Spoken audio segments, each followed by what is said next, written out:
What's good, everybody? Welcome back to the channel. Today I want to talk about probably one of the more exciting teams in the NBA now. There's a lot of teams that you can look at and consider very exciting as far as the way they play, how good they are at, winning close games, stuff like that. A lot of teams that have close matchups that they are, they have clutch players on their teams are fun to watch. But today I want to talk about a team that isn't necessarily going to be very good, but they are going to have a very, very good chance to be one of the more entertaining teams in the NBA. And you'll notice a theme in a lot of my videos. The younger the team is, the more entertaining they tend to be, but the also less likely they are to be a good NBA contending team. And today I want to talk about a team that's been consistently building up and stacking up role players, star players through the draft, signing veterans, bringing them in as a good presence on their bench and starting in their lineups.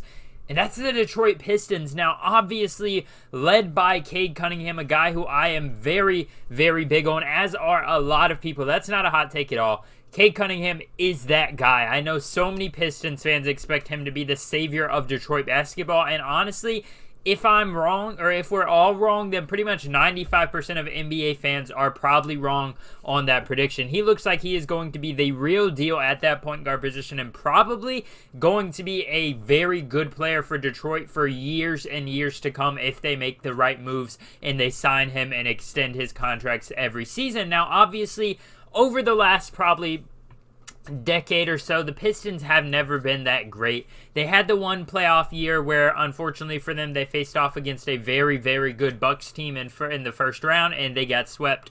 Not even really close at all. They have Dwayne Casey, though, who is a former coach of the year, a guy that led the Raptors to multiple deep playoff runs. Obviously, he got fired for that same reason because he never quite got them over the hump, but I still think he is a very good NBA head coach. And now, instead of going full rebuild mode still and continuing to only play young players, the Pistons are taking a very unique and interesting approach, in my opinion, to the rebuild or to continuing to get better. As last year, we saw some glimpses. We saw Saddiq Bey develop his offensive game a little bit more. We saw him have good moments on the court. We saw him, I think he dropped 50 at one point in the season in a very big game for him. And now they have more to be excited about. You've got Cade. You've got the same core as last year, Saddiq Bey, Isaiah Stewart. You've got Marvin Bagley, who I'll talk about him in a second a little bit more. I'll go ahead and talk about him right now. This is my video. I don't have to have a schedule to it. I can do whatever I want in my videos.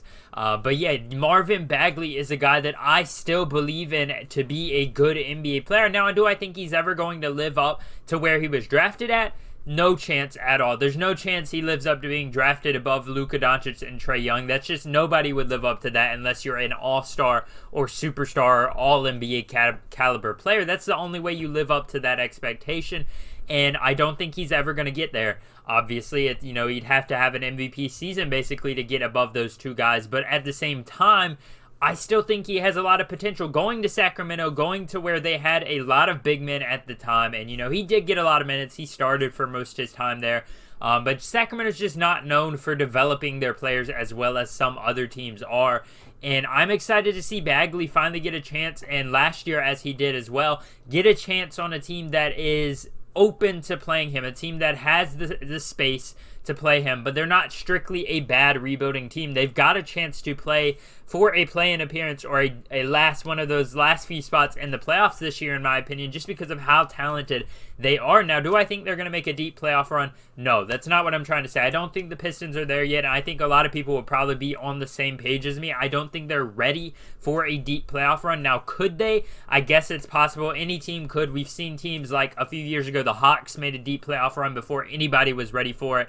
And then last year they took a step back. It kind of looked like maybe they got in a little too far over their heads, and they kind of, they got a little worse the year after. It was a little bit of a decline from going from the Western Conference Finals, obviously, to a first-round exit. So I don't think the Pistons are ready for a deep playoff run, but I would not be shocked if this team competes for a play-in spot or, like I said, if considering a play-in spot, the 7th or 8th seed is probably where I could see them at the highest, but then again, they'd still have to play in the play-in tournament. And I think this team is just going to be so entertaining to watch, and I want to talk about what makes this team special outside of, the rookie Jaden Ivey, Cade Cunningham, the second-year guy coming off of an extravagant and very, very efficient rookie season, who likely will only get better on the offensive side of the ball, assuming he doesn't have a slump in his sophomore season.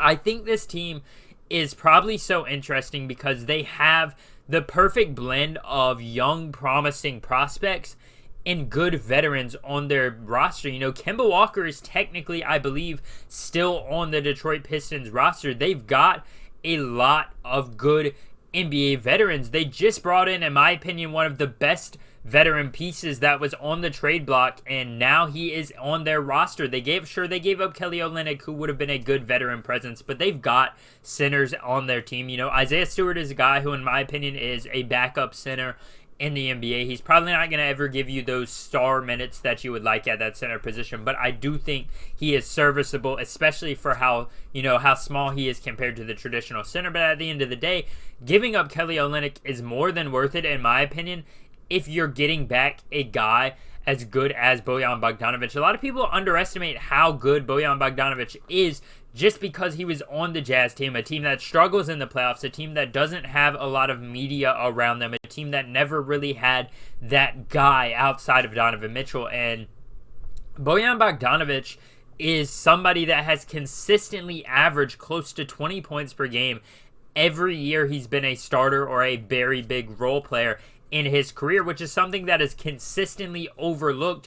If you're a Pistons fan, you need to be excited about that. You have brought in a guy who's a veteran who can teach the young players his ways, who can teach the young players how he's been successful, but at the same time, he can also get his own. He is going to be a good piece, and especially if they start him or have him come off the bench as a six-man, do not be surprised if Bojan Bogdanovic is a six-man of the year contender just because of how, refined he is offensively. He's just been a consistently good, above average NBA player, and I see no reason why that would change. On top of that, they've got a guy like Nerlens Noel who is a good defensive center. He's not offensively that great, but he has consistently been good defensively. He's an anchor for your defense, and now maybe he can teach a guy like Mark Williams, who's a raw but still good prospect coming out of the draft, how to be that good defensively and how to become the anchor of a defense, the guy that can rim protect, the guy that can get rebounds, the guy that can dominate the paint when he's got a mismatch. And while I don't think Nerlens Noel obviously is considered someone that is a great NBA center, he's one of those guys that is a good NBA center. He's a guy that can start and you can be happy with the minutes he gives you. And I am just excited for Detroit Pistons basketball. I'm not a Pistons fan. As I say in a lot of these videos, I'm not a fan of these teams. And I try to keep my biases free considering I'm a Bucks fan. But I'm excited to see what the Pistons can do. They've been okay in the preseason. I've enjoyed watching them so far in the preseason. I believe they played 2 games already. But I am just very, very excited to see guys like Jalen. Why did I say Mark Williams? I meant Jalen Duren. I don't know why I said Mark Williams earlier. Excuse that if you'll ignore that. Mark Williams was the pick for the Hornets who did trade Jalen Duren, kind of technically, I believe. So that's an interesting trade. But Jaden Ivey, Jalen Duren, Cade Cunningham, Nerlens Noel, Alec Burks is a guy who I haven't even talked about, is a very good veteran in the NBA. He has consistently the last few years been a good NBA player. 11 points per game last year, 5 rebounds, about 3 assists. He's going to be efficient, and he's going to give you some points. Hamidou Diallo still has potential. Kemba Walker is on the roster. Isaiah Livers. There's so many areas that this team could be really good at. And I'm just very excited to see where they take this roster. Even guys like Rodney McGruder, Corey Joseph, Braxton Key's a newer guy. Killian Hayes could still be a good NBA player. I think he's kind of getting left out or left behind by a lot of the other really good prospects in Detroit. And I think probably we'll see Killian Hayes on the move sometime this season to a rebuilding team, maybe like the Spurs or something like that. Maybe in like a trade where they send Doug McDermott to the Pistons in order to get Killian Hayes back. Something like that. But Kevin Knox II, there's so many players on this team that are just very good NBA players, and a lot of them could become, very above average to superstar caliber players. I think Cade Cunningham and Jaden Ivey have potential to be guys like that, and I'm excited to see how this Pistons team plays this season. Like I said, I don't think they're quite ready for a deep playoff run, but do not be shocked if they make it into the play-in and then into the playoffs. I'm very excited to see what they can do. How do you guys feel about the Pistons this year? Are you thinking that, or do you think that they are going to be a play-in team, or maybe just a little bit worse than that this season? Maybe they're not quite there yet, but obviously it's pretty hard to deny how talented this roster is. I think they have a lot of potential to be one of the better teams going into the future of the NBA, a couple years down the road. And that's where I stand on this team. Love to hear your guys' thoughts down in the comments down below. If you do enjoy my content, please hit the like button and subscribe. Turn on post notifications so you never miss a video. Thank you all for watching this video and continuing to support me with every video I drop. See you guys next time. Peace.